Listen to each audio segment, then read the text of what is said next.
Assalamualaikum, saya Silmi Sulasti SPD, guru kimia SMA Negeri 16 Padang.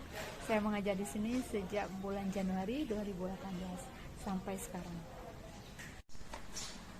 Saat ini saya akan mempresentasikan tentang praktik baik yang saya lakukan di sekolah saya di SMA Negeri 16 Padang dengan judul menumbuhkan kesadaran peserta didik untuk datang tepat waktu ke sekolah dengan istighfar dan ayat kursi. Sebelum saya presentasi, yuk kita simak dulu jalan menuju ke SMA Negeri 16 Padang. Ini jalan menuju ke SMA Negeri 16 Padang. Simpang ini disebut masyarakat sekitar dengan nama Simpang Akhirat. Disebut demikian karena ini jalan menuju ke perkuburan kaum. Pada umumnya masyarakat sekitar sini menguburkan saudaranya atau keluarganya yang sudah meninggal di atas Bukit Napa.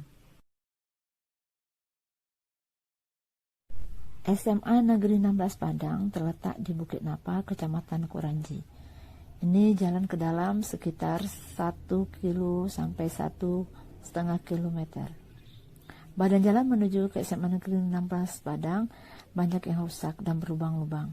Dan ini biasanya kalau hari hujan akan banjir.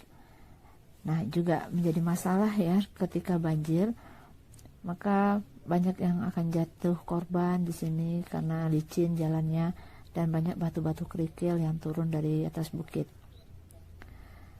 Siswa kami yang pergi ke sekolah ada yang berjalan kaki, ada yang diantar orang tuanya naik motor, ada juga yang dibonceng oleh temannya.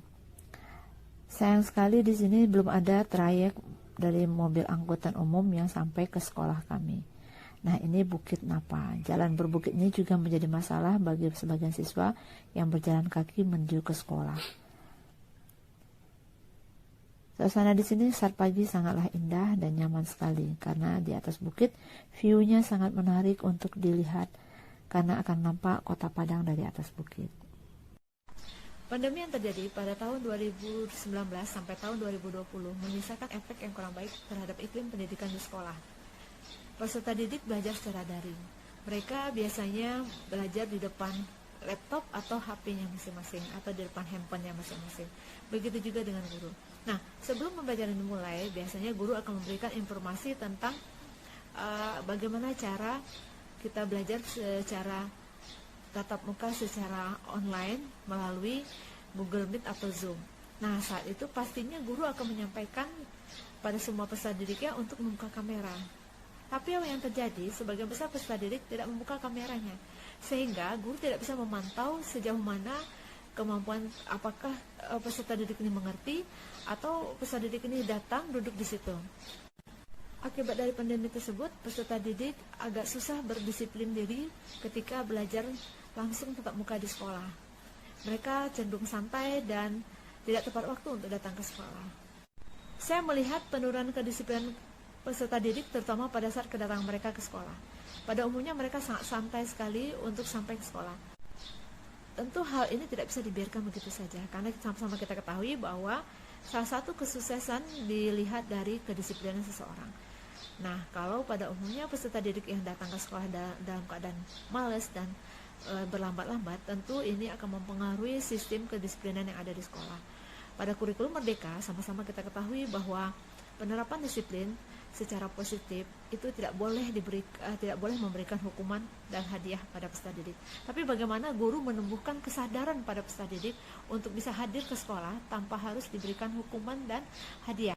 Saya mencoba menggunakan istighfar dan ayat kursi untuk menyadarkan peserta didik untuk datang lebih cepat ke sekolah. Ini tantangan yang saya hadapi dalam menerapkan kedisiplinan datang tepat waktu adalah pertama berasal dari latar belakang keluarga peserta didik saya, di mana mereka berasal dari keluarga yang kurang mampu, kemudian keluarga yang broken home, dan kemudian yang kedua akses jalan ke sekolah yang tidak memadai untuk jalan kaki.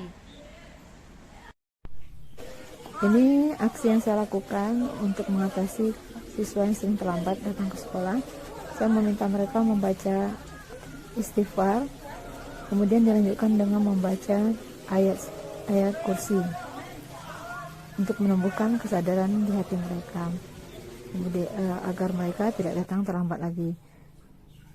Kemudian saya juga meminta mereka menyanyikan lagu nasional untuk menumbuhkan rasa nasionalisme di hati mereka, sehingga timbul rasa mencintai diri sendiri dan tidak akan terlambat lagi. Ini juga aksi yang saya lakukan, memberikan pengarahan pada saat upacara bendera. Ini pengarahan yang saya lakukan pada saat kultum.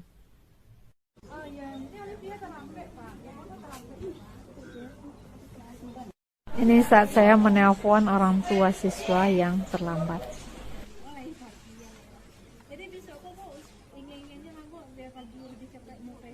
Ini saat sesi saya berdialog dengan peserta didik yang sering terlambat.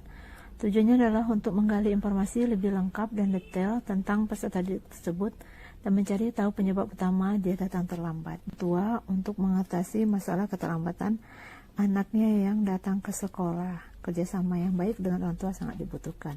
Nah, apa yang saya lakukan saat ini mendapat dukungan yang sangat penuh dari kepala sekolah dan teman-teman teman-teman guru semuanya, dan alhamdulillah terjadi penurunan yang sangat tinggi keterlambatan siswa saya datang ke sekolah. Dan pada siswa juga awalnya mereka akan malu-malu membaca istighfar karena agak asing ya diucapkan oleh mereka karena tidak terbiasa. Biasanya kan kalau terlambat ada hukuman yang mereka lakukan, tapi saat ini saya meminta mereka untuk membaca istighfar dan ayat kursi, dan itu mungkin karena belum terbiasa maka mereka ada malu-malu sedikit gitu ya. Alhamdulillah setelah 3 bulan saya melakukan hal ini terjadi penurunan cukup signifikan. Terima kasih atas waktunya. Sekian presentasi saya hari ini. Semoga memberikan inspirasi buat teman-teman semuanya. Semangat untuk terus berubah menjadi lebih baik, semangat untuk menjadi guru yang pelopor kebaikan bagi siswanya. Selamat berjuang teman-teman semuanya. Assalamualaikum warahmatullahi wabarakatuh.